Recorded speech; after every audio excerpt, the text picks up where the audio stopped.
I'd like to introduce the panel and have the first panel discussion. Warren Buffett is the chairman and CEO of Berkshire Hathaway. He's an extremely admired businessman and investor. He's been enormously generous in helping put this conference together. Robert Reich is the former Secretary of Labor, the 22nd Secretary of Labor, a man who is responsible for helping Americans earn a higher standard of living, keeping our workplace safe, and led, I think, a successful cause in alerting us to the problem of sweatshops throughout the world and helping us reduce the exploitation of labor on this planet. Ted Sorensen, a Nebraskan who needs relatively little introduction. He was a consul to President John Fitzgerald Kennedy. He's widely published as an author on the presidency and foreign affairs. He practices international law as a senior partner in the New York law firm of Paul, Weiss, Rifkin, Wharton, and Garrison. Larry Schimmerin is chief economist and managing director of the Economic Strategy Institute in Washington, D.C. He headed up the economic forecasting for IBM, was chairman of Chase Econometrics, and is also an author of several books and articles and a frequent guest on several national news programs. Jill Docking is a partner at A.G. Edwards in Wichita, Kansas, and as such has a front row seat into the investments that are being made by individuals and families in the heartland. She was also a candidate for the United States Senate in Kansas in 1996. I talked her into that experience, and despite that fact, I hope that she still considers me as close a friend as I consider her. What I've asked the panel to do, and I will invite you when they're through making opening statements to do as well, is try to answer the question: does trade impact American lives? Does it have any effect upon the men and women, the million men and women, for example, in Nebraska, who have jobs, about 80,000 of which depend directly upon trade? That leaves about 900,000 that do not, at least in the obvious way, depend directly upon trade. So I begin, Warren, I'll just start with you. I know that you know as well there's a lot of Nebraskans that are very unsure about what our trade policy should be. They're skeptical of it, and I just ask you, do you think it has an effect on us, positive or negative? Well, I would say the answer to that is yes. Incidentally, I learn something every time Bob talks, and some of those revelations are more exciting than others, and I just learned on this introduction that people who speak on trade receive high fees. That was that was not covered in the earlier material. The answer, of course, is that trade affects everyone, and it affects, in the short run, it certainly affects some people negatively. It unquestionably, over the longer term, has a enormously beneficial effect on the standard of living of the American people as a whole. But in the process, it can produce significant dislocations, because competition in capitalism can be brutal. And when someone finds a way to do something that you were doing more efficiently at lower cost, it's very unpleasant for you, no matter how pleasant it may be for tens of millions of other consumers who buy that product at a lower price subsequently. And often the impact will be on people who are either of an age or who have abilities that limit their employability at comparable wages, or maybe at all even, elsewhere. I've been in the textile business. I'm in the shoe business. And if, under a doctrine of comparative advantage that goes back centuries, I don't know, was it Ricardo that came up with it? It's been a long time since I've been in school. I think it shows. But it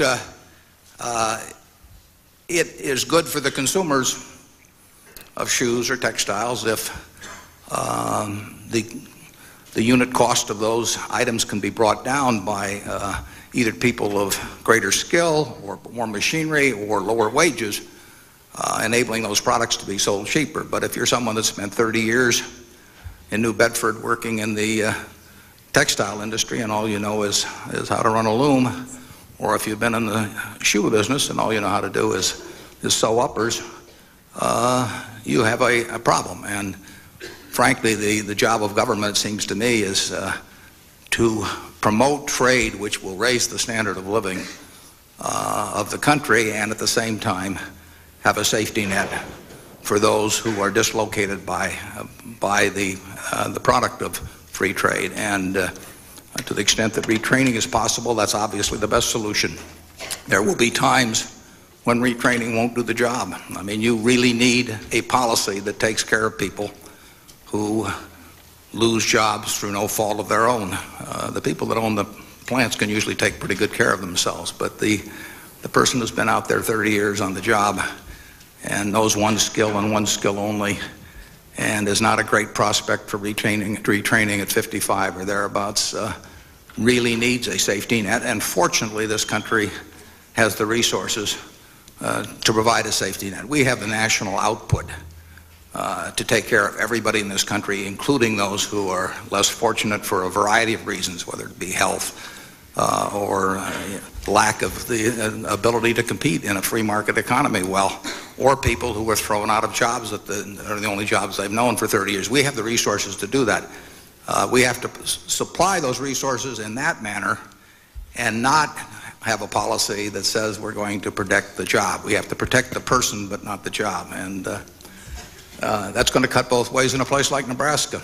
We have a steel mill up in Norfolk. And, it's being hurt right as we talk today by steel imports. Most people don't think we have steel in Nebraska, but we do.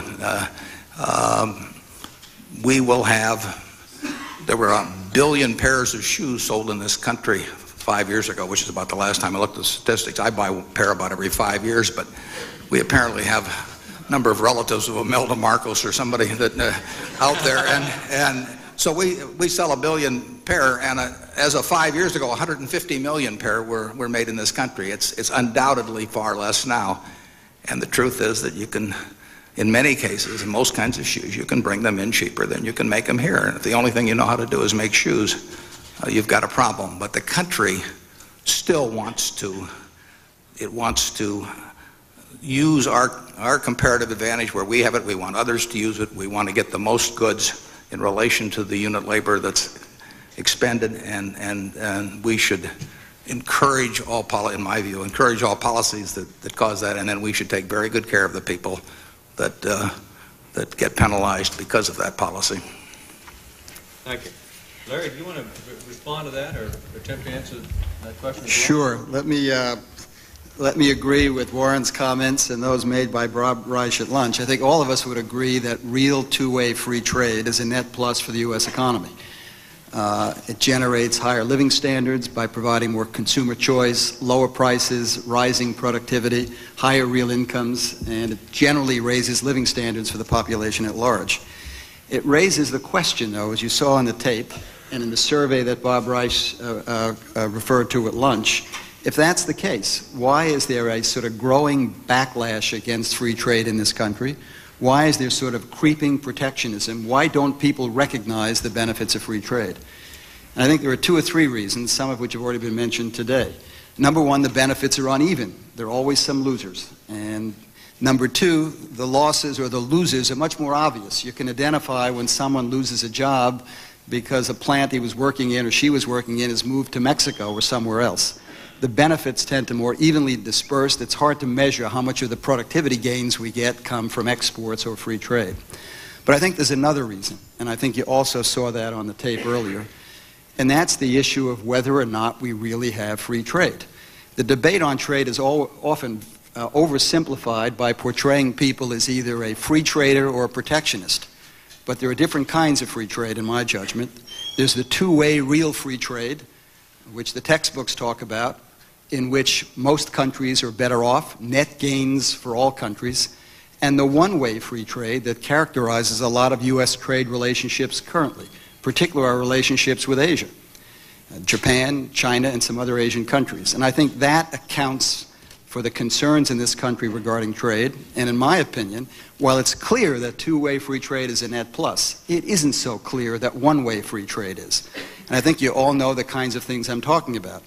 the ongoing export-led growth strategies that many Asian countries employ, keeping their domestic spending down, generating a high level of domestic savings, which is used to finance more capacity expansion, largely in a growing number of manufacturing industries to support high and rising levels of exports, closed markets in many parts of the world, an integral part of that export-led growth strategy that many Asian countries employ, currency manipulation in many countries, accumulating dollar reserves in order to keep their currencies undervalued, to help them expand their exports and hold down their imports.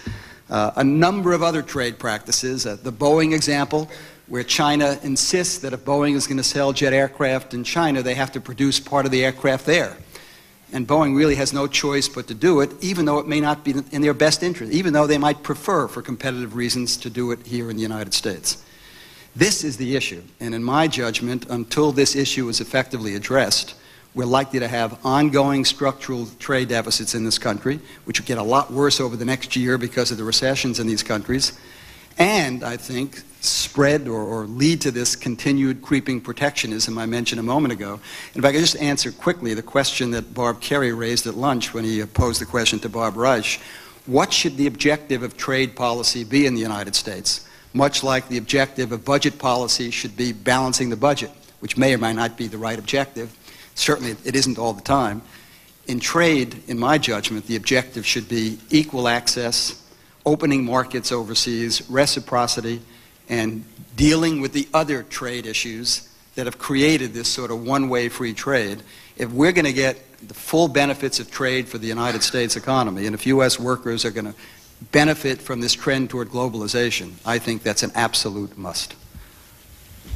Thank you, Larry. I'm going to hopefully later get a chance to ask you what some of the remedies are to getting that kind of access. But is Sheila Flippy out there? Right here. There you are. Sheila, I'm going to ask you, before we have the other panelists actually make some comments, because you work here in Omaha, but I used to call Western Electric back in the good old days. Now it's, what is it now? Lucid, I'm sorry. Lucid Technology. It's one of the most important jobs in our city. Can you bring this thing down to street level and talk to us about how you see trade? How do I see trade? Yes. At Lucid Technology, Bob, we've been real fortunate with our bargaining and our wages staying up there. But we see our co-workers in other unions not so lucky, like your beef packing plants that don't pay a living wage anymore, and now they don't even have American workers there. They're bringing people in that illegally in this country. And that doesn't help us. We need a living wage. And as long as they import products from overseas and undersell us, that's not going to happen. We need a balance somehow. So you see trade and immigration connected? Definitely.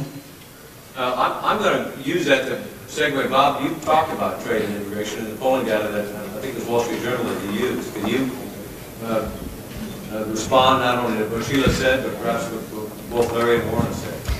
Yeah, Bob, there is a disconnect between, on the one hand, what the elites, including the business community, academicians, a lot of people in Washington say about trade, that it's good, that immigration is basically good, a disconnect between all of that and what the average working American feels about trade and also immigration.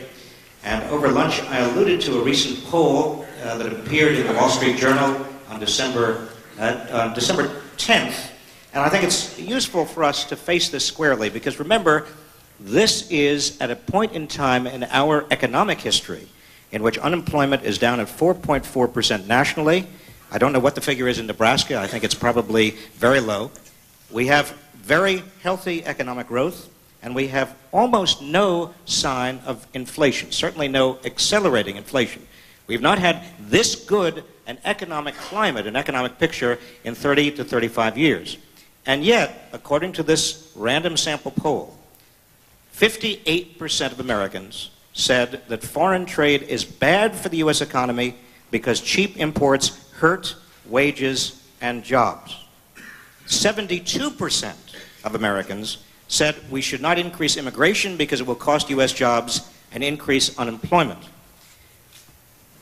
Now, that gap between elite perceptions, and by elite perceptions I mean, again, people who talk most of the time on the television, who are academics, who are in Washington, who run businesses, people who say trade is good overall, and also immigration within certain bounds is good, and we could even have some more, and the business community recently wanting more high-tech workers to come in, the agricultural community wanting more agricultural workers to come in. The difference between that and average working people is growing. That gap is growing. And when and if we have an economic recession, and I don't mean to be gloom and doom about it, but I think it's very likely that at some point this recovery will end. Business cycles do tend to run in cycles, after all. The probability is that even more Americans will say no to trade and certainly no to immigration. This state, Nebraska, and I don't mean to be presumptuous because I am not from Nebraska, but from what I can tell from the data I've seen, this state does depend on trade. Exports, agricultural exports, are very important to this state. Other exports are very important to this state. But people here are nervous with some reason. And just to underscore what Warren was saying and what Larry was saying also, we've got to make people secure enough that if they are on the losing side of trade, they still feel they have a fair chance of getting on the winning side. And right now, more people have no health insurance than had in 1992. A larger percentage of our people are without health insurance. A larger percentage have no pensions outside Social Security than in 1992. More people lack good, affordable daycare than in 1992. This is all, more people are insecure than before this recovery began. And the median wage, the wage of the people smack in the middle of the income ladder, is not adjusted for inflation higher than it was in 1992 before, or just as the recovery was getting going. This has been a very uneven recovery in that sense. And the people who feel that they are on the losing side are most likely the people who feel that they are either the losers from trade and immigration, or most likely to be the losers, or in danger of being the losers from trade and immigration. One final point, quickly. Larry says, I think with some justification, that we ought to demand that other countries play by the same rules. And we certainly should do that, but I want to make sure that we understand that we live in a glass house before we throw stones. When we accuse other nations of subsidizing their industries, take a look at the recent 4-part Time magazine series on corporate welfare in the United States. When we accuse other nations of not having adequate transparency in terms of understanding what investments are doing and where investments are going, take a look at hedge funds in the United States, particularly long-term capital, and the fact that we have no idea what these hedge funds are doing. When we complain in this country about other countries preventing our goods from getting in, take a look at the voluntary restraint agreements, so-called voluntary, the anti-dumping complaints, all of the countervailing duties that we in the United States are imposing unilaterally on other countries. I'm not saying that they are more responsible than we are. I'm simply saying that we have got to take a very hard and honest look at our economy, as well as demanding from others that they play the game appropriately. Well, I'm going to ask Ted Sorensen to comment, but I want to perhaps put some more detail on it, what I think Sheila was talking about. In Nebraska, we have 100,000 of our million jobs that are dependent upon the cattle industry. Growing, feeding, processing, storage, transporting cattle. It's our #1 industry. There are 25,000 men and women who are employed in the meatpacking industry, about 103 or 4 total companies statewide. A lot of them are very small, some of them are quite large. And what Sheila's talking about is that over the last, I'll pick 20 years, those jobs have gone from largely jobs that were middle-class jobs to entry-level jobs. And increasingly, a big fraction, and I'll ask Father Damien later on from Guadalupe Church to talk about that, a large fraction are men and women who see $7 or $8 or $9 an hour as a good opportunity, and they're coming to the United States from Mexico. And there's a great deal of suspicion that surrounds this whole issue as a consequence. And so we have in the cattle industry a very big issue with Canada, and a desire for a remedy of some kind when suspicion exists that, in this particular case, that cattle are being dumped in the United States under cost. It happens in steel, it happens in other industries as well. And the question is, are there reasonable remedies that don't lead us into a trade war? And is there, Bob, maybe later to respond to the concern about this issue in the livestock industry? I know that you've probably had some experience with that as Labor Secretary. And so I just asked, Ted, I don't want you to necessarily get off and talk to us about cattle, but I know that you've got a great deal of experience in general with international trade. Well, let me first correct your introduction when you referred to the experts on this panel. Unlike Larry and Bob and the others, I'm not an economist. I have no expertise in finance, monetary policy, or all the rest. This is being filmed, and you still want to bill your clients. But I'm from Nebraska, and that gives me an edge over all of them. Let me just say as simply as I can what I think we have to understand. And this is true when we talk about Canada, which is one of the largest markets for Nebraska exports in the whole world, or whether we're talking about Mexico, which is another one of our major export markets, or other. We can't have it both ways. We can't continue to lead the world politically if we try to retreat from the world economically. We can't continue to sell our cattle and our grain to Asia if we don't continue to buy its textiles and automobiles. We cannot continue to keep making our inhabitants, for the most part, richer and richer while most of the world is getting poorer and poorer. We cannot preach the virtues of free trade while telling our citizens they cannot buy foreign toys if they happen to be cheaper, or telling other countries that they cannot sell to those countries whom we disapprove of politically. In Nebraska and in the country as a whole, we grow far more food than we can eat. And we watch far more television sets than we can make. It's one world. We can send a bushel of wheat from Sydney, Nebraska to Seoul, Korea far more easily today than we could send it to Birmingham, Alabama a generation ago. A Nebraska farmer can be far more threatened by a bank failure in Tokyo today than he was by a bank failure in Toledo, Ohio during the Great Depression. The price of Nebraska corn falls when the export of American corn falls, when the purchasing power of Thais and Malaysians and Indonesians falls. I am an example of this one small world that we live in. I make my living basically helping facilitate deals in many parts of the world. I have learned from long experience that a deal, a contract, will endure only if both sides gain. And both sides do gain. And both sides gain if trade is expanding, provided it's expanding by the rules. So I think that yes, I think there are steps that we must take, and we can come to this later, about those who are left behind, because some are. And there are laws that must be enforced to make sure that everybody does play by the rules. But basically, protectionism, instead of protecting, simply prevents our workers from getting those higher paid jobs and exports, prevents our consumers from getting lower cost and frequently higher quality goods that are made elsewhere.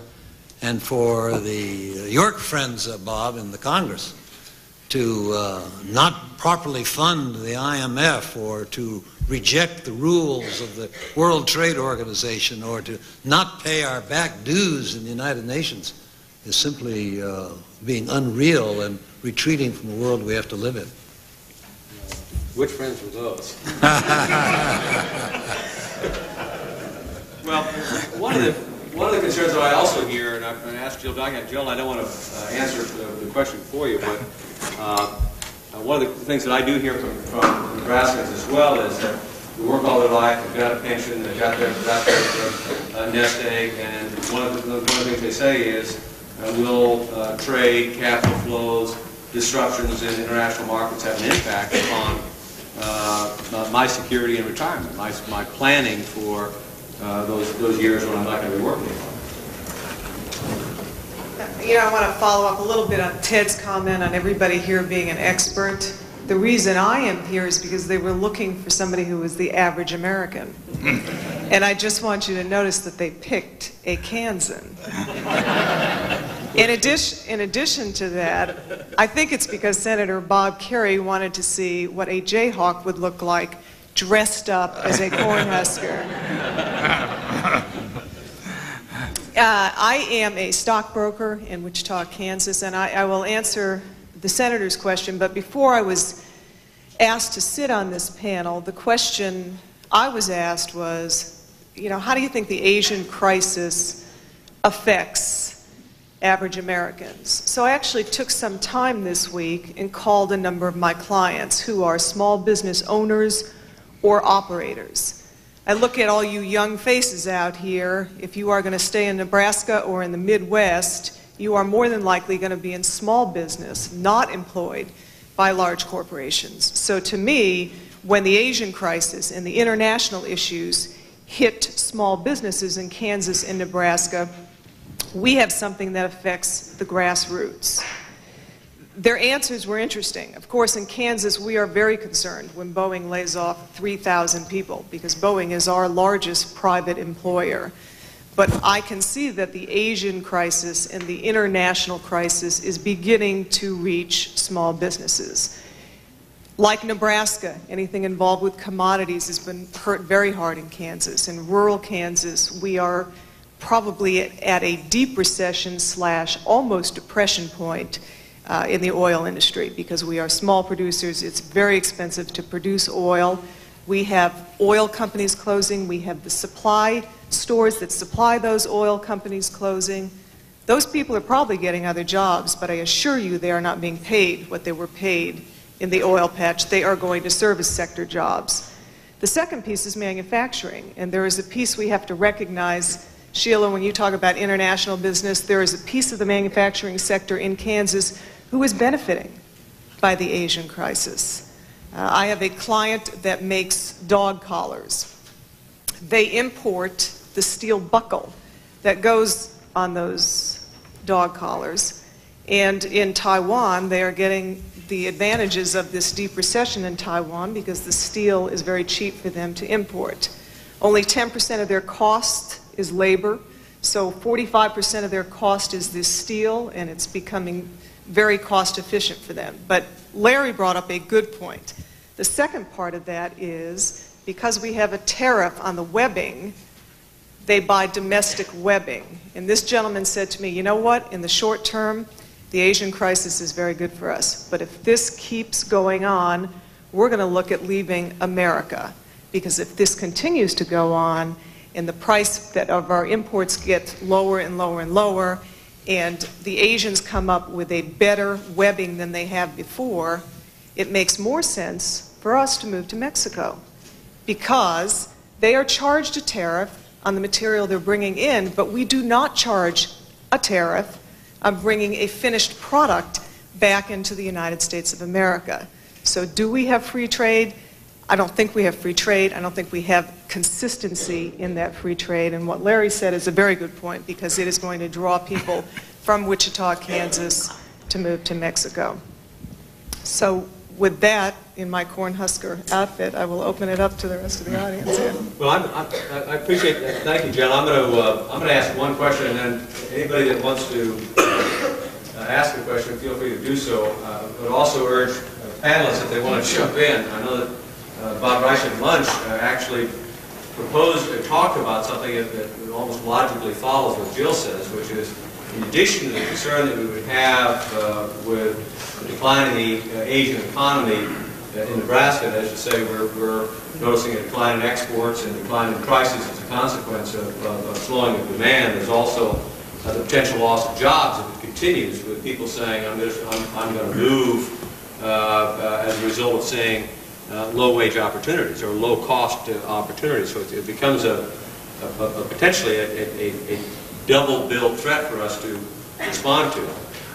Lori Misek is sitting right down there. One of our things that we know in Nebraska very well is that perhaps our most important resource are farm wives. And Lori is a farm wife. She and I met, actually, the last conversation was on an issue having to do with the shortage of grain cars, which illustrates what Ted was talking about, why it's become lower cost for us to ship to Taiwan than it is necessarily to Alabama. Lori, do you have a view on trade? Do you support it? Do you think it works? Do you have problems with it? My personal opinion, I definitely agree with Larry's idea. We do not have free trade amongst international trade. My business, I merchandise grain also, and from what I have seen in the last year, I think it's very important that we find an answer to the ability to trade with the Asian companies or Asian countries. We've seen the devaluation of their money, and we can't export anything to them, and it just, I think we're going to see that back up everywhere. From a farm wife, we farm and we're in agriculture. Basically, we like this style of life. You know, I could live in Omaha and I could make a lot of money doing something else, but there's something you get from living in the country that you can't get from Omaha, and that's basically where we as Nebraskans have come from. And if we don't find an answer to this, I think we're eventually going to lose that lifestyle. Could I just, at will, any one of the panelists just respond? If we can get into some discussion about solutions. Well, I would say that in terms of solutions, it's really the politician's nightmare, because it is a problem that where you have a trade-off of diffused benefits over a long term and specific and intense pain to a limited number in the short term. And that when you are deciding public policy on issues that give you those choices, it can get very, very tough. I mean, just assume that 80 years ago or so that when the tractor was coming in, that horses could vote.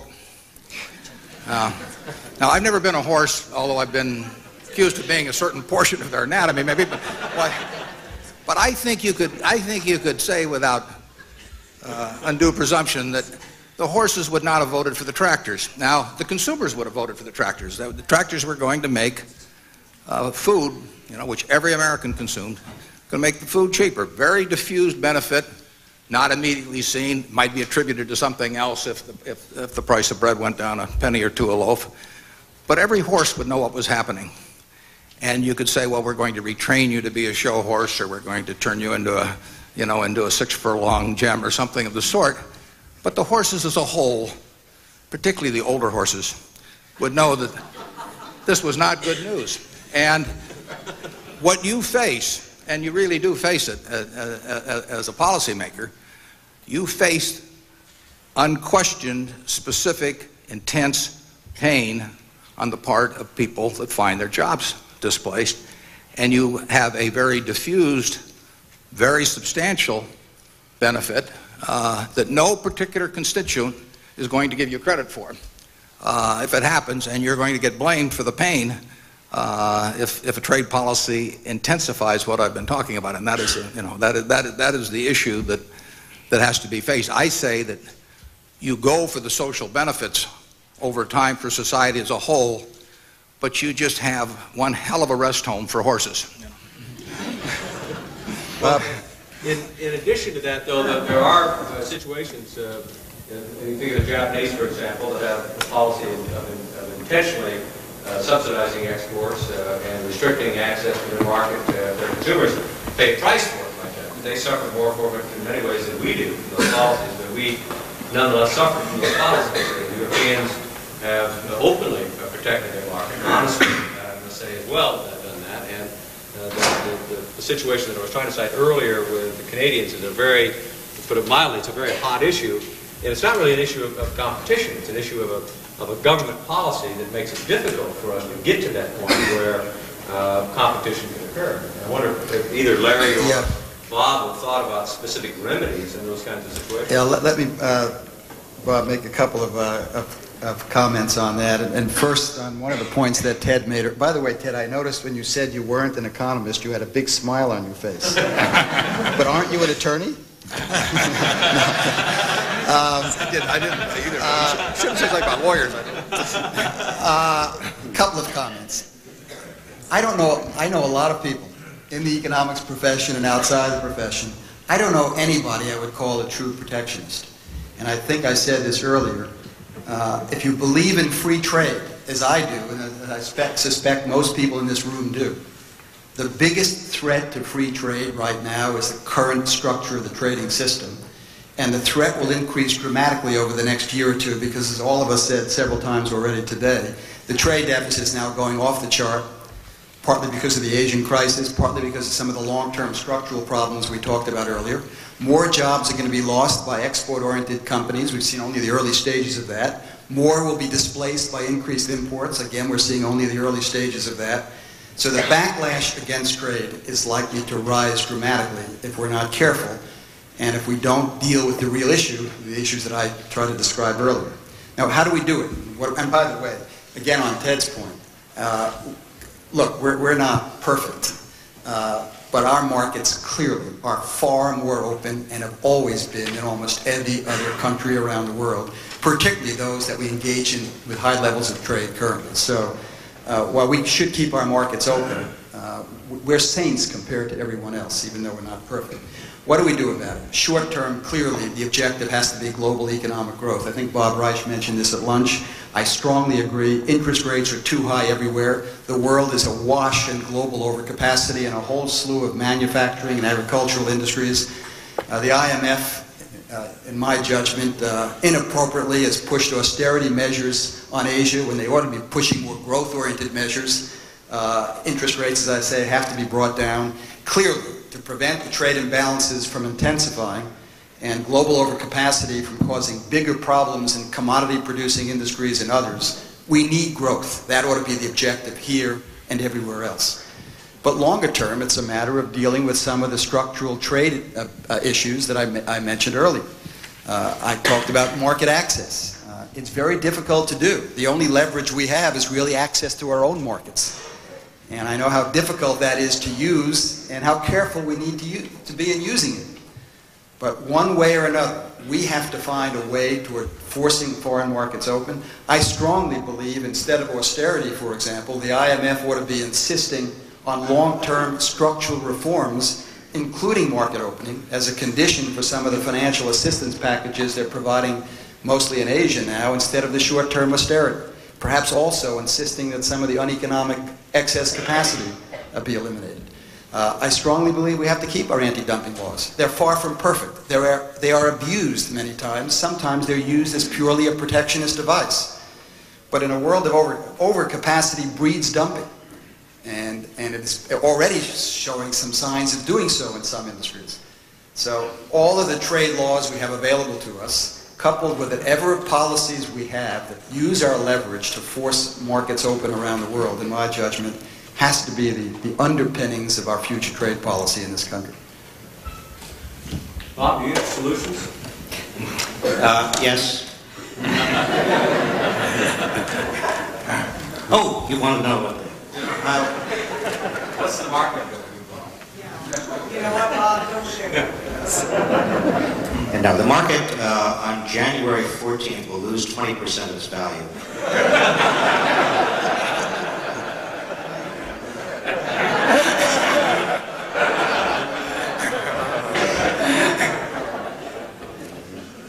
Robert Reich advising Warren Buffett once again.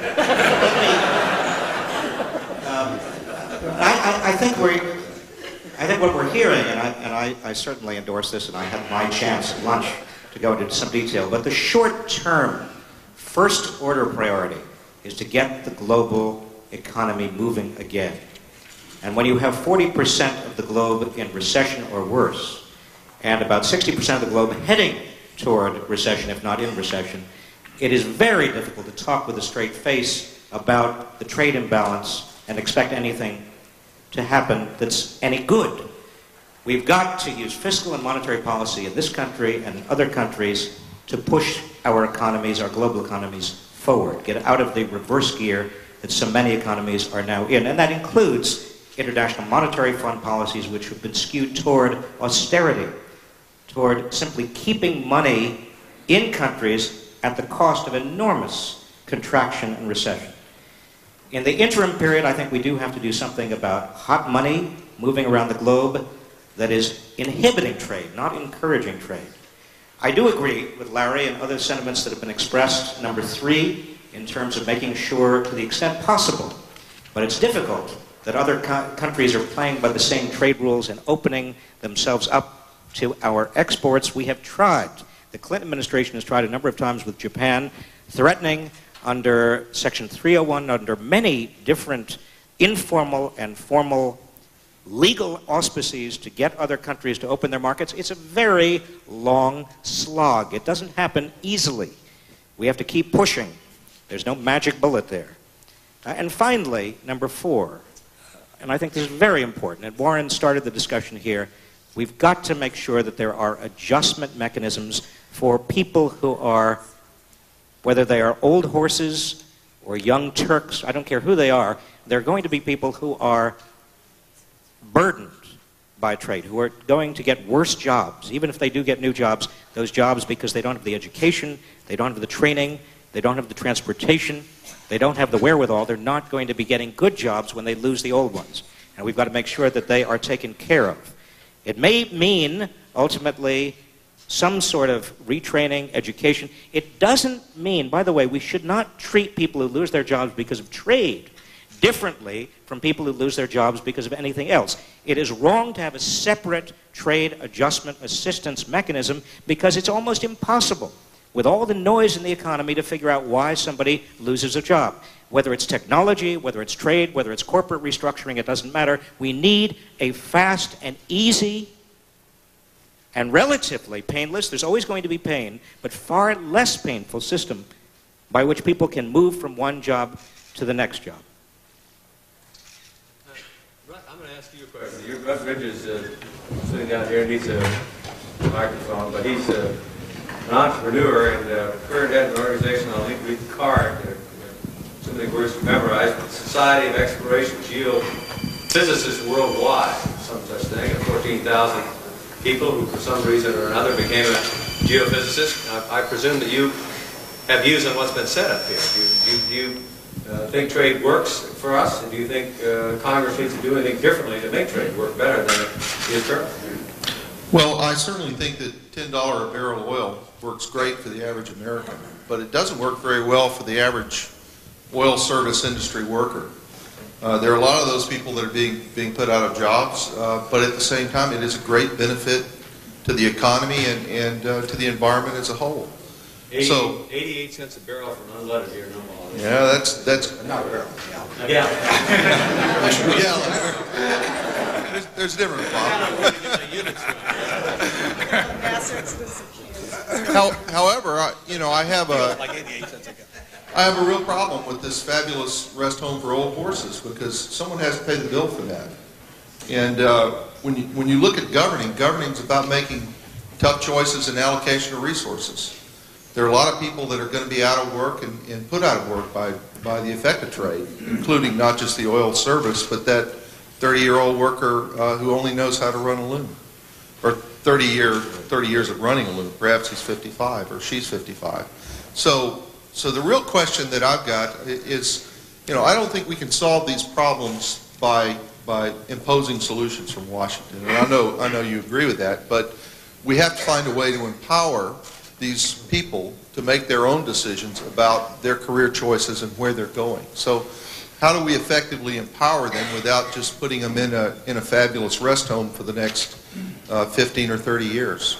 Obviously, we need to put them back to work.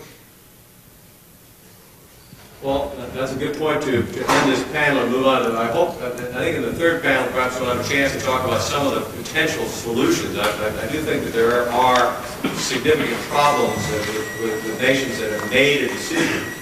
And as I said, I think that Japan's decision to force their consumers to pay high prices for things that we manufacture here hurts Japan as much as it does us.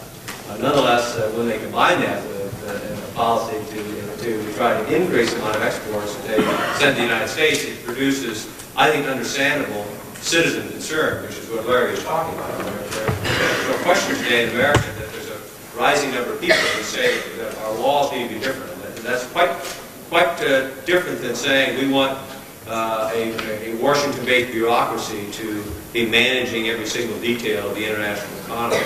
So I would ask the panel at this point that this panel can leave with our gratitude, not to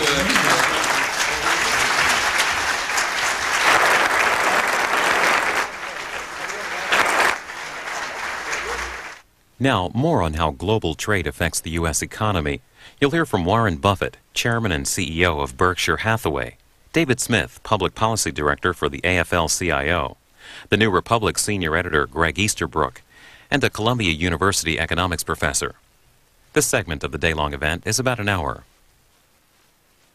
Here's what's ahead. Next, President Clinton's remarks on... contribute to the second panel. I have an idea, even if he doesn't. The second panelist is Jagdish Bhagwati, who is here. Professor Bhagwati is Arthur Lehman Professor of Economics and Professor of Political Science at Columbia University in New York. He previously taught at the Massachusetts Institute of Technology. He's an internationally renowned economist whose work has appeared in dozens of books, articles, and essays. Greg Easterbrook, over here, is a senior editor at New Republic magazine. His most recent book is Beside Still Waters, which has been a widely praised book that explores the relationship between faith and science. He is here today as well because in 1995 he published a book that I consider to be a landmark book on the environment called A Moment on the Earth. David Smith, on your left, my right, is the director of the Public Policy Department at the national headquarters of the AFL-CIO, a significant contributor to the national policy debate, informing us on what he believes needs to be done. David is also a senior fellow at the 20th Century Fund. He's a former professor at the University of Massachusetts. Do I have this right? Right? And the New School of Social Research, and a former official of the City of New York, and an aide in the United States Senate. Professor Bhagwati, let's start with you. You've heard what John Kavanaugh said, and I saw you sort of nodding there as he was going forward. I presume that's because you thought he was saying something that was important. Let me just ask you, do you think that we have a moral responsibility, and if the answer is yes, how do we meet that moral responsibility? Is it aid or is it trade that's going to produce the best benefits? Well, let me first thank you for inviting me here. A couple of journalists called me up and one of them asked me if I was a Kerry groupie. I said I wasn't one, but was aspiring to be one. And another one asked me if I was active in backpack, and I said the only backpack I knew was my daughter's. So that I hope was convincing. But the question you ask is interesting. Of course, I do believe in aid, and I think aid is terribly important, provided it's well focused to getting the recipient countries out of the troubles which they have. So in that sense, I do think we do need to remain involved in Russia. That's not my field. But trade is, in the end, the most important thing, because in the end, dole-outs are not really a way in which you confer dignity and sustain growth on people. You want them to be able to participate in an integrated world economy and to be able to earn a living and to prosper. And I do believe that trade is a moral cause. The trade does lead to a great deal of prosperity around the world. If you see, if you take all the poor countries in the post-war period, the ones which were inward-looking didn't want to integrate into the world economy, didn't want foreign investment, didn't want trade, thought that integration of the world economy would mean disintegration of your own national economy. All those countries wound up really reasonably poor, or unreasonably poor, and did not manage to eliminate poverty. And I include the country I come from originally, India. And a whole lot of other countries which really were outward-oriented, like the Far Eastern countries, did manage to impact on poverty. And I think those that is exactly what we also need to remember at our end as we think in terms of all these kinds of worries, because those worries have come from the poor parts of the world at the beginning of the post-war period. They've died out there mostly, and the policymakers have come around to appreciating the benefits of freer trade and so on. Unfortunately, they've all come to our end, and people are beginning to worry about integration into the world economy and have all these fears, some of which we have heard and some of which are justified, which need institutional responses. But I think trade is an engine of growth, prosperity, and is therefore, for that reason, a moral cause. Thank you. Greg, you, I believe, in general terms, agree with that, but also that trade should be a vehicle to improve the quality of the environment. Oh, yes, I would certainly say that. We all in the United States today labor under, I think, the illusion that we're the great source of pollution and environmental destruction in the world. And although we clearly make environmental mistakes for which we'll be held accountable, if you travel the world, you very rapidly discover that it is the developing nations, not the industrial ones, that are the polluted countries. In the United States in the last 25 years, we've had steady declines in air pollution, water pollution, toxic pollution, and all the major categories during the same period that we've had a growth economy. It's, in my mind, the greatest national achievement of the last 25 years of American life is that we've managed to shift the previous trend of increasing pollution, convert it into a trend of decreasing pollution, make growth and pollution decline the two reconciled, and show that you don't have to pollute your environment in order to have a successful economy. And you here in Nebraska, which is cleaner with every passing year, your air is cleaner, your water is cleaner, and most environmental trends are good, can be proud of the part you've played in that. If you travel the developing world, the trends are all the reverse. Things are getting worse in most nations. The level of water pollution in the rest of the world is staggering. 1.2 billion people don't have access to safe drinking water in the world. WHO, World Health Organization figures show that last year 4 billion children under the age of 5 died from indoor smoke pollution in the world. Obviously not one single one of them in the United States or Western Europe. But most of the world still heats indoors with wood or agricultural waste products. Unlike the clean energy that we use in the West, pollution is a problem much more of the developing world than it is of the developed. And to the extent that our exports can help them, we can export a few things. One, most prominently, the idea and the knowledge that it is now possible, based on the technology of the last 20 or 30 years, to have economic growth and reducing pollution simultaneously. This was not possible at the turn of the century, say, when the United States was furiously polluting its own environment. It is technically possible now, and we have to export that idea to the rest of the world. By trading with the rest of the world, we can increase the national income of the rest of the world. And economic studies are pretty clear on the fact that after a certain level, and most economists put it around $5,000 US per capita gross domestic product, pollution begins to decline and economic success continues. Nations need the material prosperity with which to buy the pollution control devices that we have in the West. And finally, they just need access to the technology that we've developed. Trade helps all these things. Well, Greg, as you're talking, I have a picture of a lot of photographs around town of the way Omaha used to look. The picture that I saw downtown not long ago that was taken, I think, in 1903 or 1904, which is 94 or 5 years ago, just a couple years after I was born.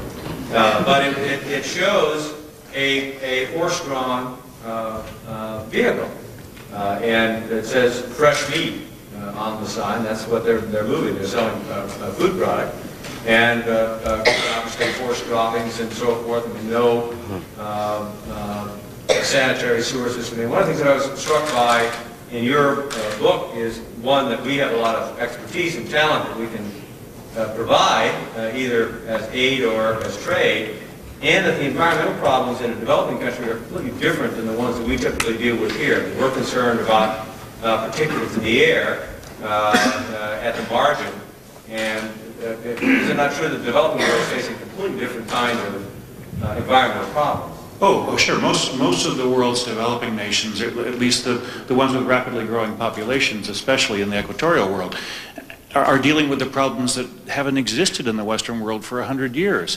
Access to safe drinking water, urban sewage control, basic control of release of toxins into drinking water area, and especially the use of indoor open fires, cooking fires for heating and cooking. We can't even imagine what it's like if you've ever accidentally left the flue closed in your fireplace when you've started a fire and had that 5 minutes when there's smoke in the house and everybody's choking. That's how 1 billion to 2 billion people live on a regular basis in the world today, because indoor fires is the only source of heat and cooking fuel they have. And I think the environmental movement has trouble coming to terms with this sometimes because it requires you to advocate resource consumption and industrial development for a large share of the world. Given population increases, there really isn't a soft path solution to this. The rest of the world needs industrial growth.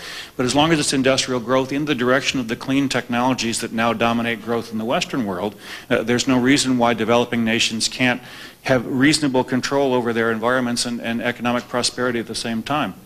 I'm going to ask David to speak next, but I'm going to stress one more thing, because also in your book you described a very interesting, for me at least, example of a situation that clearly provides win-win-win opportunities, as much as I hate to use that phrase. That is to say, jobs in the United States, jobs in a country that needs to solve a problem, as well as an environmental benefit, and that was the relative efficient rates between coal-fired power plants in China and coal-fired power plants in the United States. It was 6 times more efficient in the United States than in China, and they are producing a tremendous amount of greenhouse gases. And I wonder if you can provide that example for us. Oh yes, if you're concerned about the greenhouse effect, and you should be, the scientific case for it is continuing to get stronger. You should be especially concerned because for moral reasons we almost have to root for the consumption of more fossil fuel in the world in the next generation in order to bring morally equitable living standards to the rest of the world. The developing world for the next 1 to 2 generations until human population stabilizes simply must burn more fossil fuel. Well, what standard are they going to do it at? Are they going to do it at an inefficient turn-of-the-century standard or at the standard we have here in the United States? If you go to China, which is now the world's largest producer and consumer of coal, the typical coal-fired power plant there, of which they're building 1,000 megawatts of capacity, I think a week now at this point adding, burns at 6% thermal efficiency. Power plants in the United States, and 6% thermal efficiency without any acid rain controls. In the United States, our plants now operate at 38 to 39% thermal efficiency with acid rain reduction. This means that in China they burn 6 times as much coal to produce the same unit of electricity as we do here in the United States, thus emitting 6 times the greenhouse gases. If we could succeed in nothing else than exporting our standard of efficiency to them, they could cut their coal consumption to 1/6 what it is, and that would actually be a greater contribution to greenhouse gas reduction than anything we could do in the United States right now. Well, I'm going to go now to David Smith. David, as I indicated, works at the AFL-CIO. And one of the things that's very interesting about AFL-CIO is the perception, I think, with most people in the country is that labor is against free trade. First of all, I'm going to let you speak as to whether or not that's the case.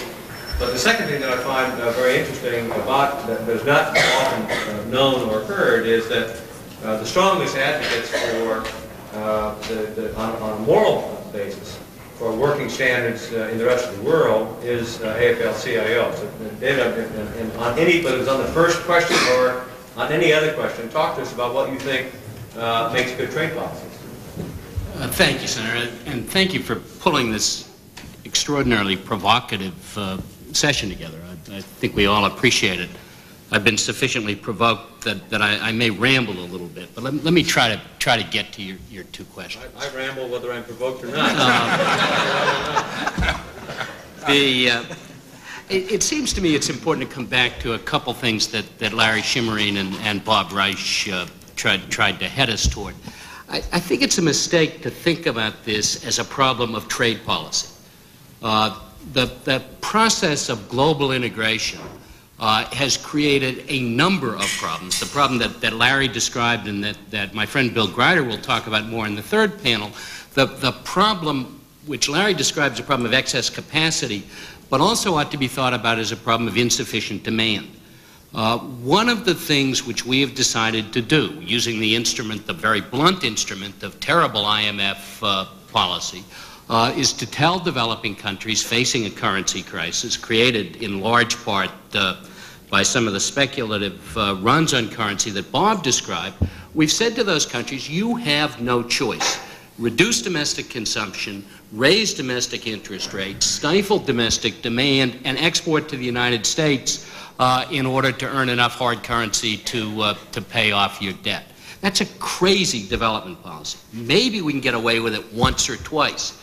But when we say to a substantial chunk of the international economy, the only way you can thrive is to export to the U.S., two bad things happen. One, we're not improving standards of living in Indonesia, in Malaysia, in Korea. We're not creating the kind of growth in domestic consumption that Greg correctly describes as a spur to lots of other things that we care about.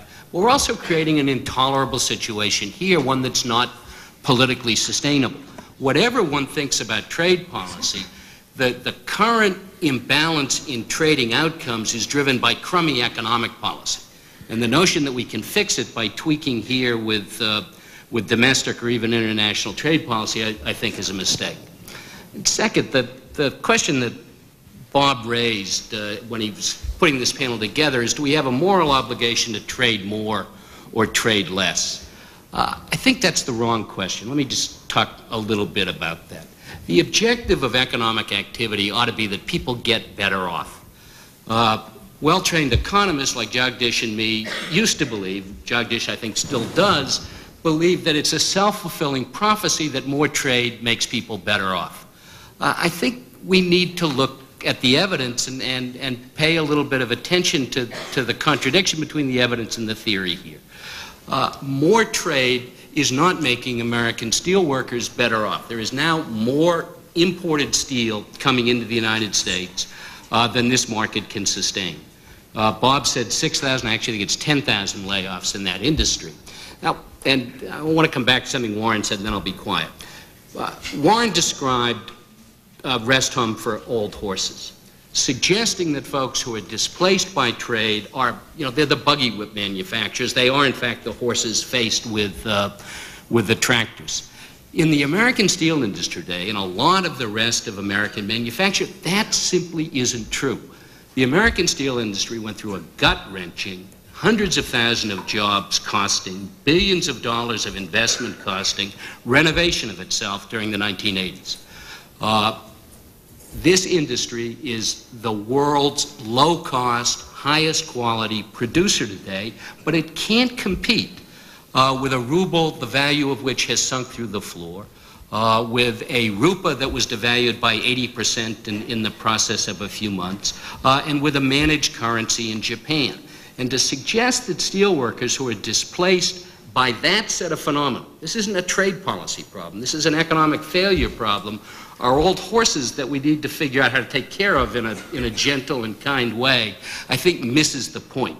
And I think the problem here is that thinking about trade policy rather than making the international economic regime work so that standards of living improve in Bangkok as well as in Omaha, that's our task, and that's the moral question we ought to ask ourselves. Well, since Warren has at least 10 more zeros than I do, I'll give him an opportunity both to respond. But we're going to get into questions next, and we have students throughout the audience, and let me point out that you're going to have some awfully good questions. And if you do, I would be pleased to call upon you as soon as Warren gets done. I would point out that Warren was gracious enough to participate in the conference that we had on the issue of the connection between savings and wealth, and it was all juniors and seniors in high school. And the first question that he was asked was, Mr. Buffett, with all due respect, aren't most wealthy people jerks? And, I planted the question. And putting a qualifier on there, that's basically what Bob Reich said. Again, at lunch, you have to be careful about averages. He said that if you average Shaquille O'Neal and his height, you have 6.2 feet of height. Having said that, though, the United States of America is an enormously wealthy country. The wealthiest country on earth, relative to other countries and relative to where we used to be. And Warren's answer, I thought, was quite relevant both for individuals and for the nation. His answer was, his experience was that wealth just allows you to be a little more what you already were. So if you were a jerk to begin with, as a consequence of acquiring wealth, can be a really big jerk. I don't think Warren is a really big jerk. One of the reasons that I... But I could be. Maybe. Yeah, right. He hasn't asked for a show of I do think, I don't know exactly where we come out in this question of moral obligation, but I do think that one of the things that's very encouraging and causes me to be optimistic about our being able to figure it out is the United States of America, underlying the economics, is full of people with very good values and want to do the right thing and do care about what's going on in the rest of the world. So that little preface, Warren, I'll give you a chance if you choose to respond to it, Dave, or me, you can. I know, I agree with him totally on the steel industry. Actually, that plant I referred to in Norfolk's run by Nucor, and Nucor is probably as efficient steel producer as you will find in the world. But if you change the value of the yen enough for a number of other currencies, it can, even though you're turning out more steel per man hour than your competitor someplace else, if your currency rises or the other falls, depending on how you look at it, to a sufficient point, even the mill with the most output per hour can fall victim to the guy that has the cheap currency, and there's no question about that. So I didn't mean my horse example to extend quite as far. And incidentally, Bob's exactly right. I've always said on that Lifestyles of the Rich and Famous, instead of showing all these houses and the boats and all that sort of thing, what the rich can really do that you can't do is when they hate somebody, they can cause lots of trouble. I mean, when, if you don't like your brother-in-law, you don't send him a card at Christmas or something of the sort. But they sue. They get up early in the morning and they can have retinues of lawyers, and you can go on hating for dozens of years with and you people can't touch it. So, so there are huge advantages to being rich. I'd like to address the moral aspect that Bob was referring to, because I think it's important. And I ask you just to join me in this framework, which Bob's heard before, to think about the issue a bit. And let's just have a little flight of fancy here and assume that it's 24 hours before Bob was born, and a genie appeared, and he looked at this little embryo and he said, you look very promising. He said, matter of fact, you might grow up to be president of the United States, who knows? But but he said, I have decided to give you a signal honor. He said, you're going to be born in 24 hours, and you're going to get to establish the political, the social, the economic rules of this world into which you're going to emerge. You've got 24 hours to think about it. Any rules you establish are going to be the rules for you, your children, your grandchildren for 100 years to come. You can't change them, you have to get out.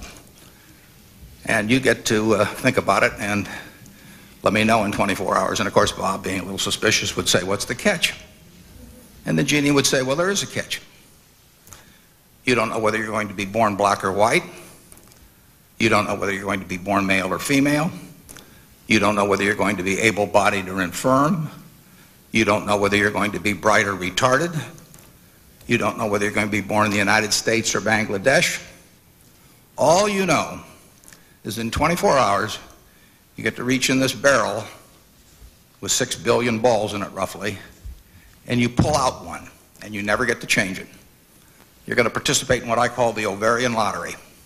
And at that point, it's the most important event in your life. Nothing will remotely touch it. I mean, all the things that happen subsequently, whether you get into Harvard or not, or whether you get a raise or not, whether you marry the right spouse or not, nothing compares to pulling that ball out of the barrel. Now, what kind of a world do you want to establish? Because you do get to set the rules. You just don't know what your position is going to be within that. Well, I would suggest that we'd all answer that somewhat differently, but we'd have some common goals in answering that. One of the goals we would have would be to have a world that would lead to an abundance of goods and services, and one where that abundance would grow over time on a per capita basis so that they would be greater for our children and our grandchildren. We'd want a world that was free of fear to the degree possible. Not just fear of getting mugged tonight, but the fear of old age and the fear of crippling illness, fear of unemployment, whatever it might be.